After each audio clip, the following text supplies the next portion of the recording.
Qual é a pior coisa para quem quer construir o seu próprio negócio, ou quer construir uma renda extra, ou quer aprender uma profissão do futuro para se enquadrar nesse novo mercado?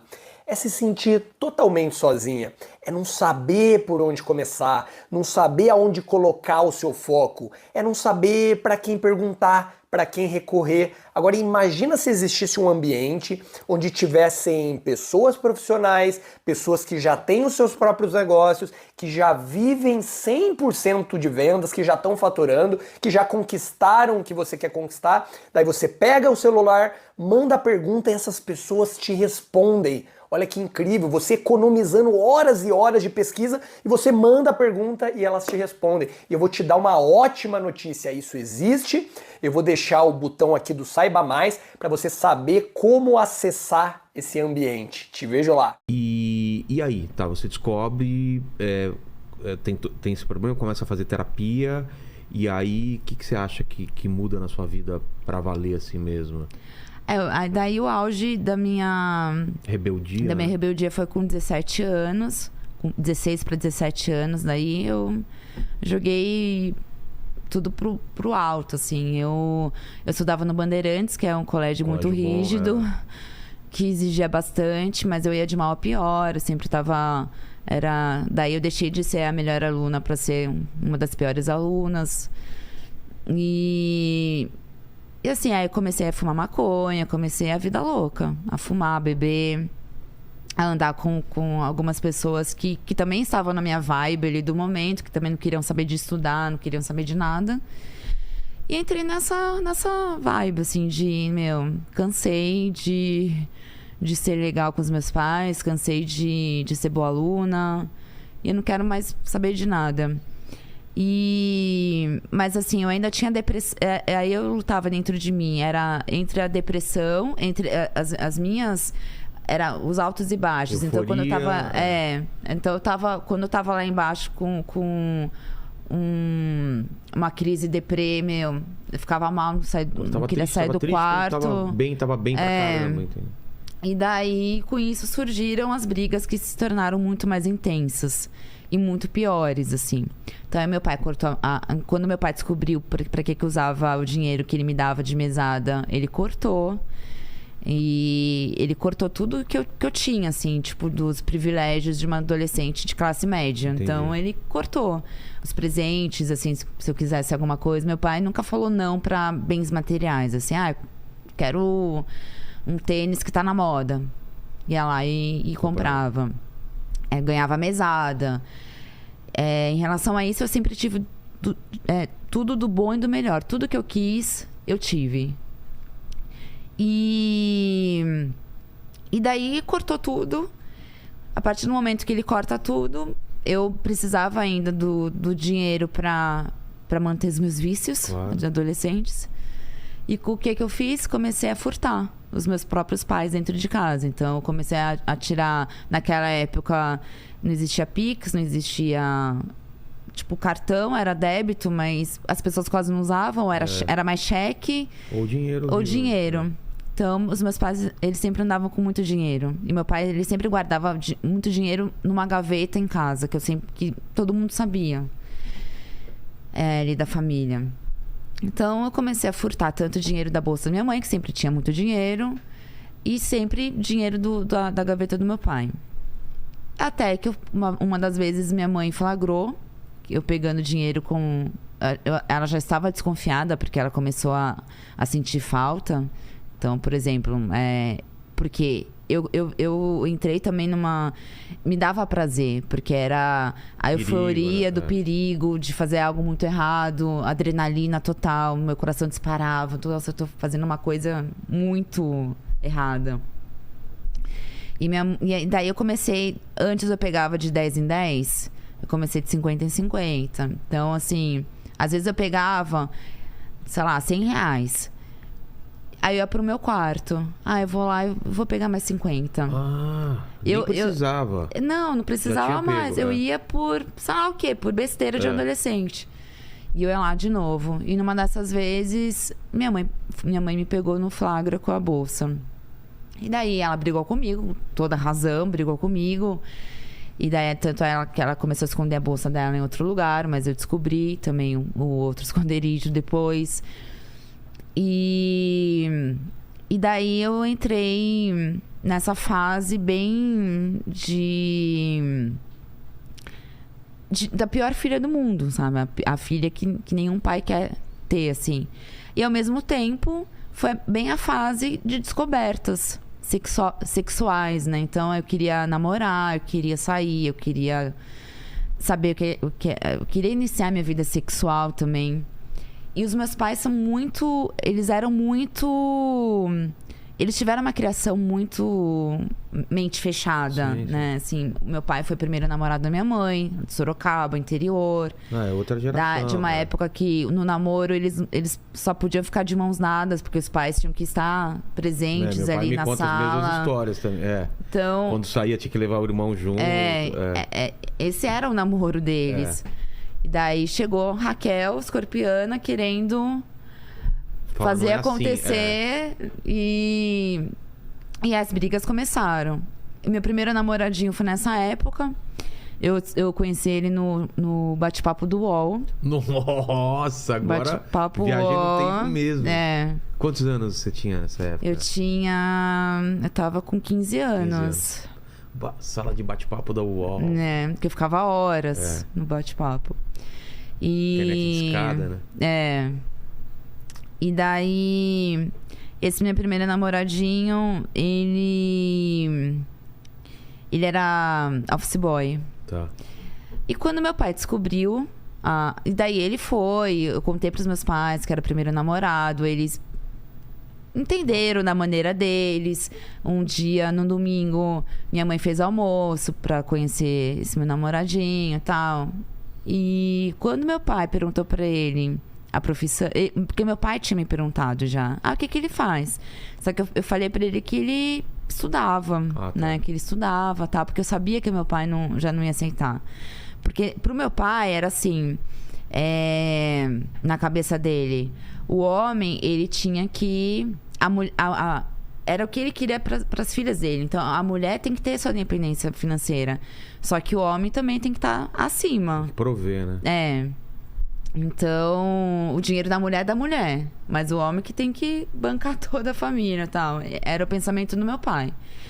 Quando meu pai descobriu que o menino era office boy, ele deu um show. Ele falou, eu não pago Bandeirantes pra você namorar office boy, eu não faço isso e aquilo. E jogava tudo na cara. Isso que era ruim, porque meu pai, ele jogava na cara. Eu faço isso, isso. Ele jogava na cara. Eu faço isso pra você, e você vem aqui com office boy. Que ele nunca vai poder te dar nada. Nunca vai poder, né, te dar uma vida digna, não sei o quê. E eu comecei a brigar com meu pai. Porque eu gostava muito era o primeiro namoradinho, gostava muito dele e tal. E comecei a brigar muito, assim, com meu pai. Defendendo meu namorado, na época. E as brigas começaram a ficar cada vez mais intensas, piorando cada vez mais. E chegou um momento, assim, que eu... então, e daí, esse meu namorado, ele era virgem também. E meus pais foram viajar. Me deixaram sozinha com a empregada dormia em casa. E eu armei todo um plano dentro da minha cabeça, que era, a empregada dormia muito cedo. Sei. Aí eu esperava ela dormir, esperei ela dormir. Isso já tudo combinado com meu ex-namorado. Quando ela dormia, eu pedi um lanche, uma pizza. O meu namorado já tinha chegado no prédio, porque a gente já tinha combinado o horário, tudo certinho. E aí, quando a pizza chegava, eu descia e o meu namorado entrava junto comigo no prédio, justamente para ele não interfonar. Porque o meu medo era do porteiro pegar o nome dele, ou então a empregada acordar com o interfone, enfim, perguntar, mas quem que é? Então, tipo, ele entrava junto comigo. E daí ele ficava escondido ali na escada um pouquinho. Eu entrava, deixava a pizza, o lanche lá. Via se a empregada realmente estava dormindo ainda. Tava. Aí a gente ia pro meu quarto. E foi assim que eu perdi a virgindade, escondida, total. E com a sensação também do perigo, mesma coisa. Né? Exatamente, que a empregada tava dormindo na sala e eu tava no meu quarto, que era bem ao lado da sala. E isso eu tava com 15 para 16 anos. Aí esse relacionamento acabou não dando certo, assim. E com 17 anos eu fugi de casa. E aí, mas o que deu na sua cabeça, assim? Tipo, tava insuportável, tava muita briga? Então, no meio disso tudo, sem dinheiro, eu tive a infeliz ideia de vender um conjunto de joias da minha mãe. Minha mãe tinha guardado algumas joias. Ela nunca usava joias. Assim, era muito difícil ela usar. E ela tinha ganhado um conjunto chiquérrimo, assim, foi aniversário de casamento dos meus pais, de não sei quantos anos, sei de 30 anos. E minha mãe ganhou esse conjunto e nunca tinha usado. Eu peguei, um dia levei pra escola e fui numa lojinha que eu sabia que tinha ali perto, que tinha um anúncio: compro joias, compro ouro, compro não sei o quê. E levei lá pra vender. Vendi por R$300 um negócio que valia, tipo, sei lá, uns R$3.000. Putz. E vendi. Só que pra mim, R$300, eu saí da loja me achando a milionária. Porque, eu tava sem dinheiro, louca pra comprar sem as besteiras, nada, vícios. Eu falei, bom, e fiz isso. E daí, alguns dias depois, no sábado, minha mãe tinha um casamento lá da filha de uma amiga dela. E ela tava se arrumando e foi atrás dessa bendita joia que eu tinha vendido. Que nunca usava e resolveu usar bem na semana que eu tinha vendido. E daí me fudeu, assim. Eu tava no meu quarto, comecei a ouvir, chamar meu pai: você não viu o conjunto que você me deu? Não sei o que, não sei o que. Tinha certeza que tava aqui junto com as outras. E comecei a ouvir. E aí ela foi no meu quarto, perguntou pra mim, eu paguei de louca. Eu falei, não, paguei de louca total. E daí ela falou, bom, eu vou perguntar pra Mara, que era a empregada. Vou perguntar pra Mara, então, segunda-feira. Se não foi você, foi ela. Putz. E eu comecei a me sentir culpada. Falei, meu, a Mara não pode ser mandada embora, por causa disso, sabe? Mas mesmo assim, eu não tinha coragem de contar e fiquei quieta. Mas todo crime existem as provas. Não existe crime perfeito. Não existe crime perfeito. Nessa que eu levei a joia pra escola pra vender depois, eu deixei na mochila, dentro da minha mochila, com as minhas coisas. No meio de alguma dessas aulas, teve uma amiga minha, uma colega, que me pediu algum livro emprestado. E eu falei, tá na minha mochila. E ela abriu minha mochila e ela viu a caixa com as joias. E tava a marca, assim, a caixa chamava muita atenção, porque tava o nome da marca escrito, então já chamava atenção só pela caixa. E a minha amiga pegou nas mãos, né? Abriu e falou, nossa, Raquel, por que você trouxe pra escola essas joias? Eu falei, não é nada não, inventei uma história, nem lembro exatamente, que foi tipo uma mentira muito assim, que saiu na hora. Sim. Eu trouxe porque é da minha irmã e não sei o que e tal. E daí essa menina comentou com a menina do lado, fulana, olha aqui as joias que a Raquel trouxe, que bonitas, não sei o que. E começou burburinho na sala, no meio da aula. O professor viu o burburinho, foi lá pra ver o que estava acontecendo e tal. Viu que tava joias. E aí, tipo, o professor fez um comentário do tipo, nossa, mas é perigoso você andar com essas joias por aí e tal. E morreu o assunto ali. Só que foi parar nos ouvidos da diretora. Putz. Eu acredito que tenha sido por causa do professor, que deve ter achado estranho. Claro. E contou pra diretora. A diretora chamou minha mãe. Até que, assim, isso alguns dias depois. Chamou minha mãe na escola e minha mãe não me contou. Porque, geralmente, quando a diretora chamava, minha mãe não comentava comigo, eu tô indo pra escola. Ela me contava depois, quando eu chegava da escola, sobre a conversa que teve. E daí, eu cheguei em casa, nesse dia, quando minha mãe teve essa reunião com a diretora. Cheguei em casa, minha mãe já me chamou. Já tava putíssima, assim, já tava super brava. Chorou muito. E ela me perguntou, mas eu te perguntei, ela comentou, mas aquela noite eu falei pra você e você fingiu que não tinha visto, tal. Por que você não me falou? O que tá acontecendo, Raquel? Minha mãe, por um momento, tentou conversar comigo, tentou tirar de mim. E daí eu contei pra ela que eu tinha vendido, contei pra ela toda a situação. E foi um furto, né, ali. E daí, tanto é que ela comentou comigo, eu não vou contar pro seu pai. Não vou contar pro seu pai, porque seu pai não vai aceitar. Você conhece ele não vai aceitar, não vai... Eu tenho medo da reação do seu pai. Então vai ficar entre a gente aqui, tal. Passou mais alguns dias, mais uma semana, um pouquinho mais.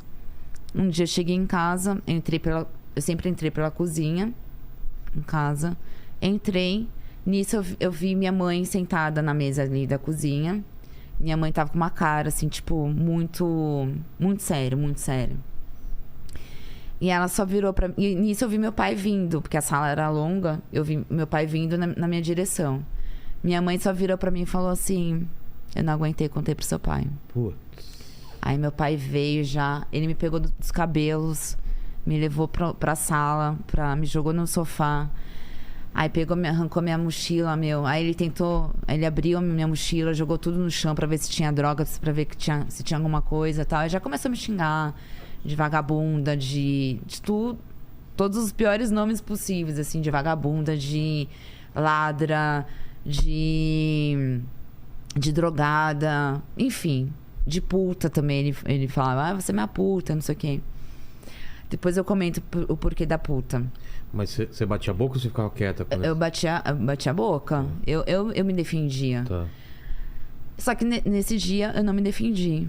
Porque eu sabia que eu estava errada. Eu sabia o quanto eu estava errada ali. E que eu tinha que aceitar a reação dele, né?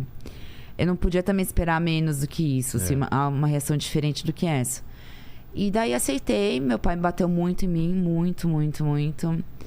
E aí chegou no momento que até eu tava cansada de levar tapa dele. Porque ele batia com a mão dele tava roxa, assim. Nossa. Roxa já. E aí uma hora eu virei pro meu pai e falei, pode me matar, pai. Me mata. Eu sei que o senhor tem vontade de me matar, pode fazer o que quiser comigo. E aí piorou, porque ele ficou com mais raiva de mim e foi. Mas eu falei isso também um pouquinho pra provocar. Assim, óbvio que eu imaginava que meu pai não fosse me matar, não fosse fazer nada. Bom, passou esse dia. Meu pai me bateu em vários outros momentos, assim. Ele descontou, acho que tudo que ele guardava, todas as vontades que ele teve vontade de bater em mim, que ele não deixou de bater, ele aproveitou nesse dia, descontou. E a partir daí eu comecei a ser tratada como uma visita. Uma visita. Uma estranha, hein, cara? Uma estranha, uma visita. Então, meus pais, eles começaram a trancar o quarto deles. Eu só tinha acesso ao meu quarto, ao banheiro, à sala e à cozinha, só. O resto dos cômodos, eles trancavam tudo. Na hora, quando chegava a noite, eles trancavam as portas do apartamento, da cozinha, da sala, né? E escondiam as chaves, levavam as chaves com eles pro quarto. Então, se eu quisesse sair à noite, eu não conseguia. E, assim, eles começaram a me tratar realmente ali como a pior... como realmente uma bandida, né? Assim, uma meliante total.